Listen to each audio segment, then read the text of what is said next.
আসসালামু আলাইকুম। গাজীপুরে টিউলিপ সিদ্দিকীর বিলাসবহুল বাগান বাড়ি, সেখানে আসলে কি হতো, কারা যেত ওখানে?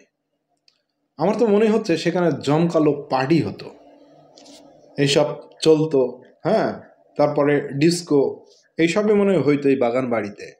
তা নাহলে এত বড় বাগান বাড়ি করার উদ্দেশ্য কি? সে তো থাকে আমেরিকায়। বাংলাদেশে এরকম একটা বিলাসবহুল বাগান বাড়ি করতে হবে? তাহলে চলেন তো আমরা প্রতিবেদনটা দেখে নিই। আর আজকের ভিডিওর ক্রেডিট কালবেলা নিউজ। সারি সারি গাছের ভেতর দিয়ে রাস্তা, গ্রামীণ পরিবেশ, তার ভেতরে বিশাল বাগান বাড়ি। বাড়ির ভেতরে রয়েছে ডুপ্লেক্স ভবন, শান বাঁধানো পুকুর ঘাট। বাড়িটির নাম টিউলিপস টেরিটরি। অবস্থান গাজীপুর শহর থেকে 10 কিলোমিটার দূরে কানাইয়া এলাকায়। টিউলিপস টেরিটরি নামকরণ করা হয়েছে শেখ হাসিনার ভাগ্নি, সম্প্রতি পদত্যাগ করা ব্রিটিশ মন্ত্রী টিউলিপ সিদ্দিকের নামে। গাজীপুরে শুধু একটি নয়, 4টি বাগান বাড়ির সন্ধান মিলেছে সাবেক প্রধানমন্ত্রী শেখ হাসিনা ও ছোট বোন শেখ রেহনা পরিবারের সদস্যদের। 5 আগস্টের পর এসব বাগান বাড়ি নিয়ে এখন বেরিয়ে আসছে সব অজানা তথ্য। এর আগে কেউ এসব বাগান বাড়ির ধারের কাছেও যেতে পারত না। এলাকার মানুষের কাছে এসব বাগান বাড়ি ছিল রহস্যে ঘেরা। একরের পর একর জায়গা জুড়ে বাগান বাড়িগুলো আওয়ামী সরকার ক্ষমতায় থাকাকালীন কেনা। বাগান বাড়িগুলো করা হয় অবসর সময় কাটানোর জন্য। সরকার পতনের পর 4টি বাগান বাড়িতে বিক্ষুব্ধ মানুষেরা হামলা চালায়, দেয় আগুন, করে লুটপাটও। বর্তমানে আগের মতো জৌলুস নেই সেসব বাগান বাড়ির। জানা গেছে এসব বাগান বাড়িতে বিভিন্ন সময় শেখ পরিবারের সদস্যরা আসতো।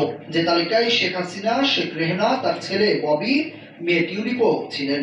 এসব বাগান বাড়িতে হতো বিচার সালিশও। সরকারি গাড়িতে কেউ আসলে বাগান বাড়িগুলো ঘিরে ফেলতো আইন শৃঙ্খলা রক্ষাকারী বাহিনীর সদস্যরা। কে ঢুকতো সে সম্পর্কে জানতো না স্থানীয়রাও, শুধু শুনতো। বিশেষ করে শীত মৌসুমে তাদের যাতায়াত ছিল বেশি। মাঝে মধ্যে রাতে জাতীয় পতাকা লাগানো গাড়ি প্রবেশ করত।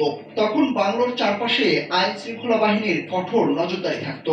কখনো কখনো ভোরেই গাড়িগুলো চলে যেত, কখনো কখনো 2-1 দিন থাকতো। 4টি বাগান বাড়ির মধ্যে একটির মালিক শেখ হাসিনা, তার ছেলে সজীব ওয়াজেদ জয় ও মেয়ে সাইমা ওয়াজেদ পুতুল, এবং শেখ রেহনা, তার ছেলে রাদওয়ান মুজিব সিদ্দিক ববি ও মেয়ে আজমিনা সিদ্দিক রূপন্তী। একটির মালিক শেখ রেহনার স্বামী শফিক আহমেদ সিদ্দিক। বাকি দুটির মালিক সাবেক প্রধানমন্ত্রী শেখ হাসিনার প্রতিরক্ষা উপদেষ্টা ও শেখ রেহনার দেবর তারিক আহমেদ সিদ্দিক। তবে এলাকার মানুষের এর আগে কখনো সৌভাগ্য হয়নি এসব বাগান বাড়িতে ঢোকার। দেশের প্রেক্ষাপট পরিবর্তনের পর কৌতূহলবশত অনেকেই বাড়িগুলোতে ঢুকছেন, দেখছেন কিভাবে সাজানো হয়েছিল বাড়িগুলো। হ্যাঁ, ওখানে কি আর হতো? বিচার সালিশ হতো, ওই যে লেনদেন হতো। যে কথা শুনতো না তাকে সাইজ করা হইতো এই বাড়িতে, বাগান বাড়ি। তা নাহলে এত বড় বিলাসবহুল বাগান বাড়ি কেনই বা থাকবে?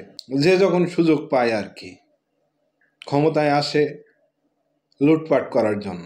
যাই হোক, এখন যারা সাফারি পার্কে ঘুরতে যাবে তারা ওই সুযোগে বাগান বাড়িটাও পরিদর্শন করে আইসেন, কারণ আগে তো কেউ ঢুকতে পারেন নাই। এখন যেহেতু জনগণের জন্য ওপেন হয়ে গিয়েছে, সো এই সুযোগ মিস করা যাবে না। ভিডিওটি শেষ করলাম। ভিডিওটি বেশি বেশি শেয়ার করবেন, নতুন হলে চ্যানেলটি সাবস্ক্রাইব করবেন। সবাই ভালো থাকবেন, সুস্থ থাকবেন। আসসালামু আলাইকুম।